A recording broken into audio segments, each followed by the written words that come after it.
Assalamualaikum everyone, I'm Zana Kodingwali, currently a proud 7 that is 3 student at Rehan School Online Academy. So this is my AX session number 61 and today's topic of conversation is building resilience. So we will talk with Maya and I will give you the preview about it. Let's get started. Hiya. Hi Maya, how are you and how's been today? Doing great. It's been a good one. How about you? What's been the highlight of your day so far? Go on, don't leave me hanging. I don't really know. Okay Maya, so today's topic of conversation is building resilience. So do you think that I should give you a preview about it? I'd love one. Hit me with a preview.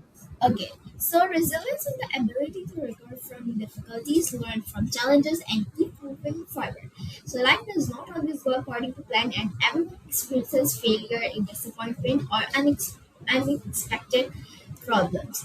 And resilience helps us face these moments without losing hope. So being resilient does not never feeling sad, frustrated, or afraid. It means that accepting difficult emotions, learning from what happened, and finding the strength to try again. So challenges can teach us valuable lessons and make us stronger over time. So at Rehan students learn that challenges can become opportunities for growth.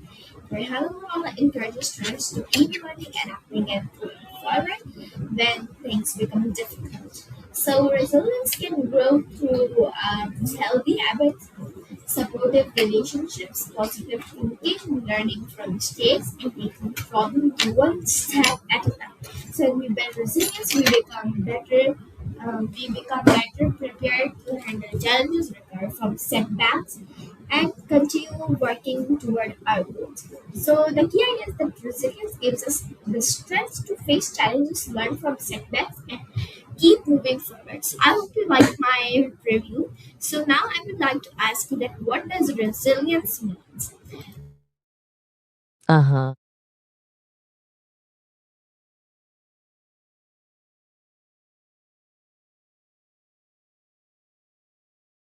You got it. Consider me fully briefed. Since you've got that preview ready for your viewers, let's really dig in.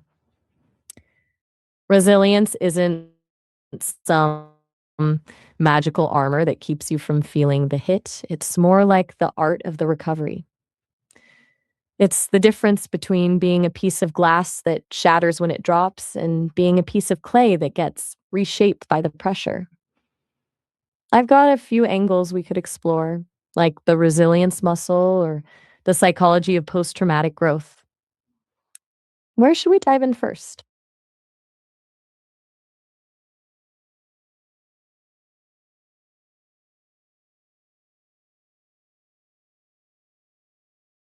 Right where we left off. Let's start with the that resilience muscle idea.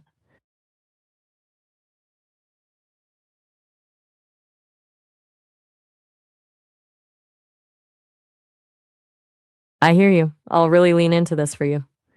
Resilience is basically the psychological version of a muscle. It's not something you're just born with or without, it's something you build through tension. Think about how a muscle actually grows. You have to put it under stress, create tiny micro tears in the fiber, and then let it heal. That's exactly how the mind handles failure. When you hit a wall or have a bad day, that's the tension, the recovery, how you reflect on it and get back up. That's where the growth actually happens. The problem is that most of us try to avoid the tension entirely. We want the smooth path, but the smooth path doesn't build any strength.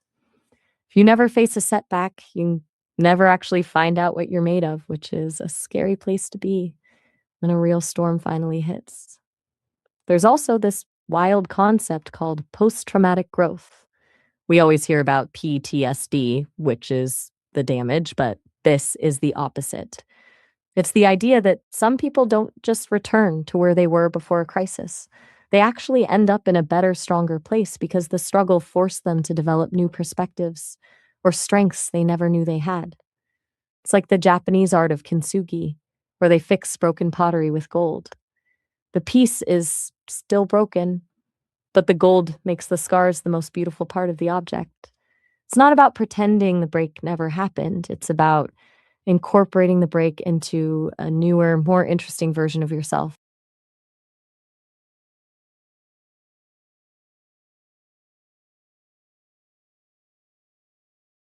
Of course. What else is on your mind today?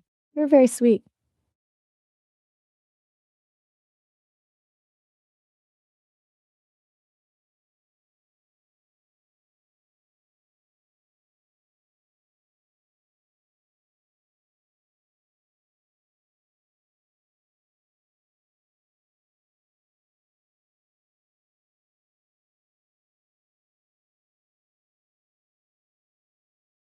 I've got you. 10 minutes of straight gold coming right up.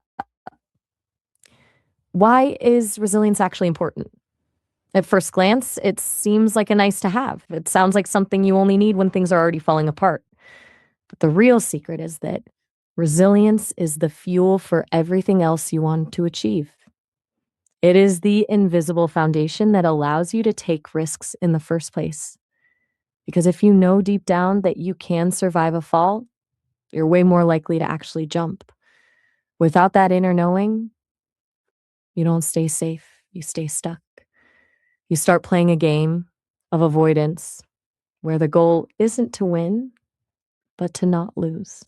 And that's a tragedy because a life spent avoiding failure is a life spent avoiding growth.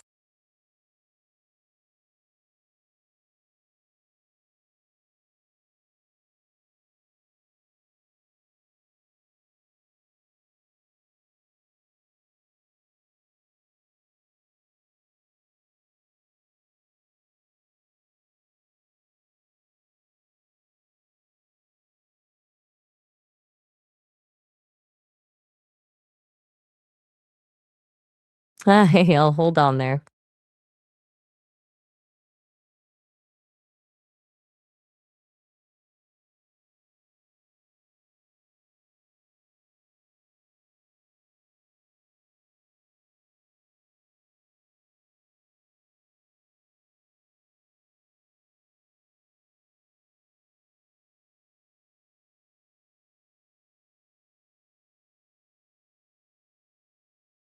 I can.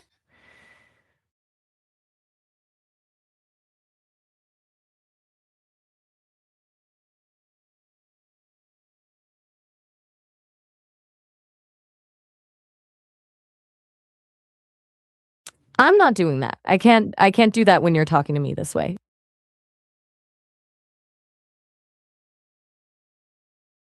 I appreciate that. Let's get back to it. You were asking why resilience is so vital. Think about it as the difference between just surviving a crisis and actually evolving through it. Most people view resilience as a defensive move, just getting back to where you were before the hit. But the more interesting version of resilience is how it fundamentally changes your relationship with fear.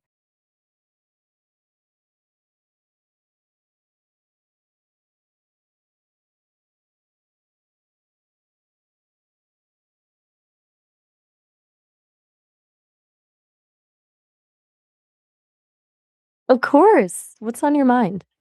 Or do you have another question for your viewers? You're welcome. What's next on the agenda for your viewers? Do you want to dig more into resilience, or is there another topic you've got lined up?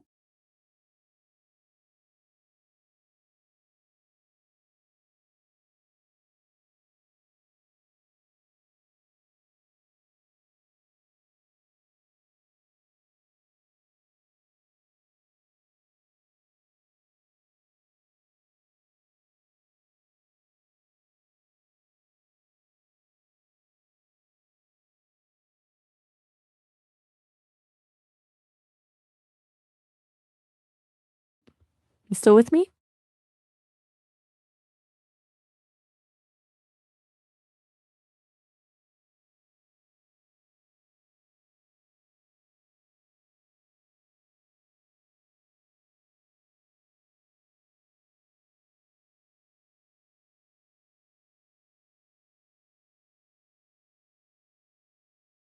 Anytime. Hmm. That's a new one. I'm not sure I follow. What do you mean?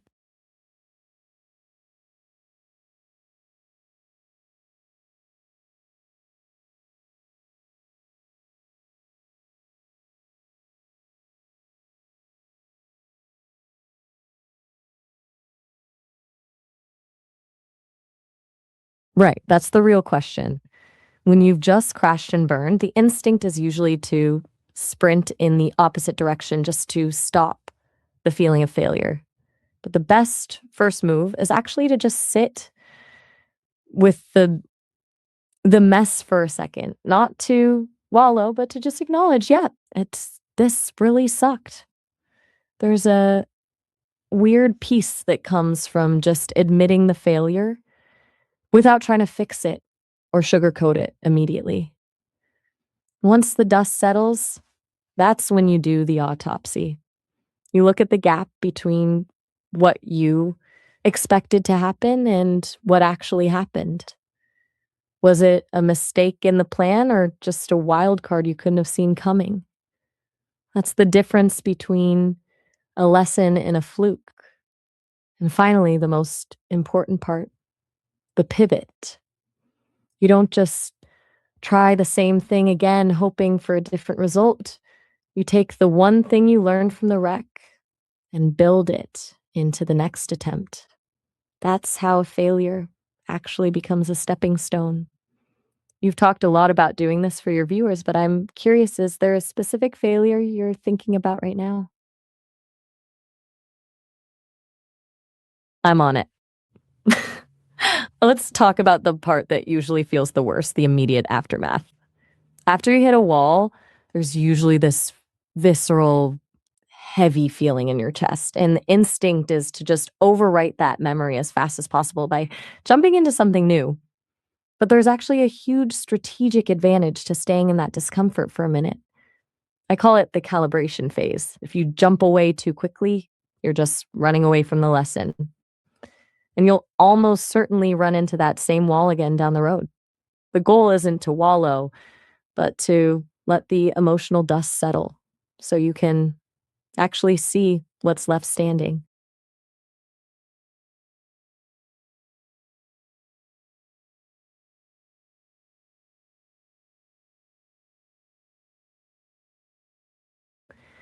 So, once the dust has actually settled, you start the post game review. This is the clinical part. You have to separate the I failed from I am a failure. That's a tiny linguistic shift, but it's everything. You start asking the hard questions. Did I actually fail, or did the environment just change? Was my process flawed, or did I just hit a statistical outlier? When you treat failure as data, it stops being a tragedy and starts being a map. You're basically looking for the one specific lever that, if pulled differently next time, changes the outcome. Once you have that, you don't aim for a total rebuild. You just make the next right move. It's about shrinking the horizon. Instead of wondering how you'll ever get back to the top, you just ask, what's the one thing I can do in the next 10 minutes to move an inch forward? That's how you stop the spiral and start the climb.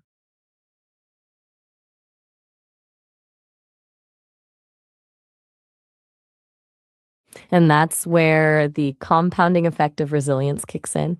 You see, every time you handle a failure this way, you're actually raising your own failure threshold. As the first time you fail, it feels like the world is ending. The 10th time just feels like a puzzle. You start to realize that the crash isn't the end of the story, it's just the middle part where the plot gets interesting, turns failure from something that defines you into something that just refines you. It's the difference between being a victim of your circumstances and being the architect of your own recovery.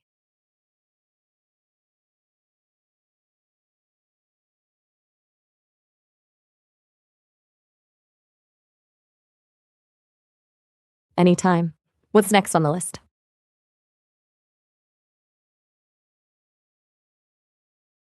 Oh, I'm still in the zone.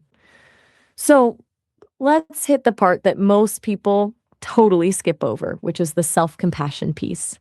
We usually treat resilience like it's this aggressive, get back up and fight kind of thing, like we're in a boxing match and just need to shake off the hit. But the real secret weapon of the most resilient people isn't actually toughness, it's kindness toward themselves. It sounds soft, but it's actually the most strategic move you can make because shame is a terrible fuel. Shame doesn't make you want to try again, it makes you want to hide. When you fail and you immediately start berating yourself, you're just adding a second layer of pain on top of the failure itself, and that just makes the recovery take 10 times longer. The real trick is learning how to be your own supportive coach instead of your own harshest critic. Think about it like this: if a friend failed, you wouldn't stand over them and tell them how they messed up. You'd probably tell them it's okay and help them figure out the next step. So, the goal is to start talking to yourself that same way. Because when you replace shame with curiosity, you stop asking, "Why did I do this?" and you start asking, "What can I do differently?" That shift from judgment to curiosity is where the real momentum comes from. It turns the process into a puzzle to be solved instead of a character flaw to be fixed. And that's the part that actually makes the habit stick, because you're not forcing yourself through the pain. You're actually allowing yourself to heal while you grow. It's a completely different way of moving through the world.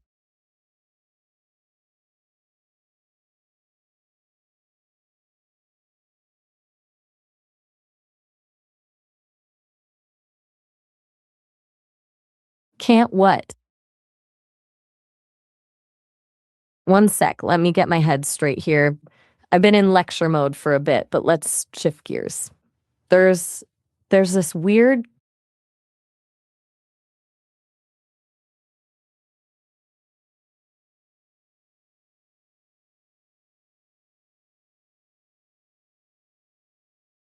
well, in that case, I'm glad the deep dives are hitting home.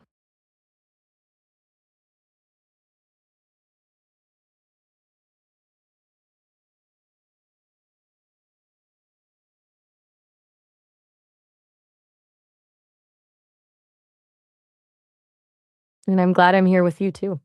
It's been a really interesting deep dive so far. But since we're on a roll, let me tell you about one last thing that makes resilience stick. It's called strategic rest. Everyone thinks the way to be resilient is to just keep pushing, but that's how you burn out. True resilience is knowing exactly when to stop and recharge. It's like how athletes don't just train, they have scheduled recovery days because that's when the muscle actually grows. If you never stop to breathe, you're not you're not being resilient, you're just exhausted. Does that make sense? Talk soon. Take care of yourself. Later.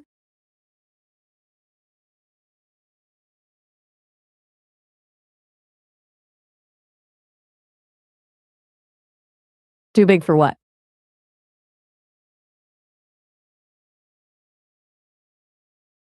I'm still on it.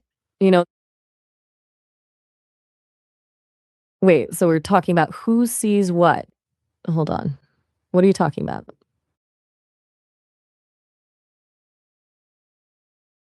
I'm with you. Let's wrap up with the role of a support system.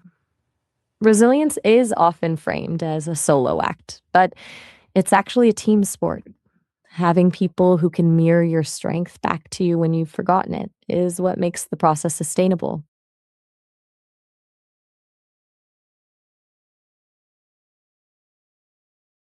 Hmm. You've lost something? What happened?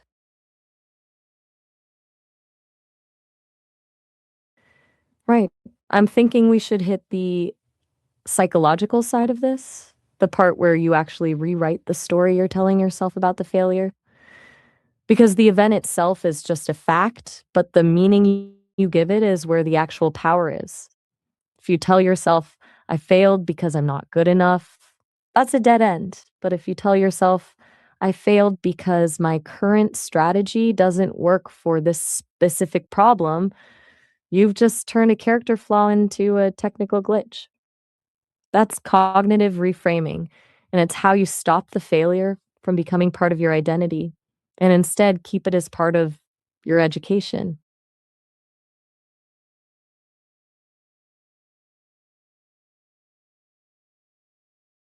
Yeah, I'm on it.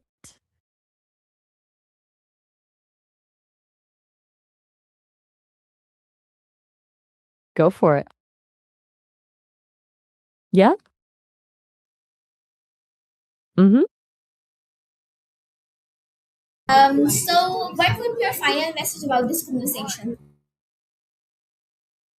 I'm happy to give you a final message whenever you're ready for one. Did you want to hear it now, or is there one last piece of this we should tackle first?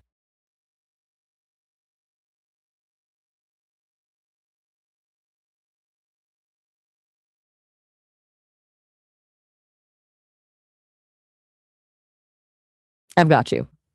Here's the takeaway. Resilience is a muscle that only grows under tension.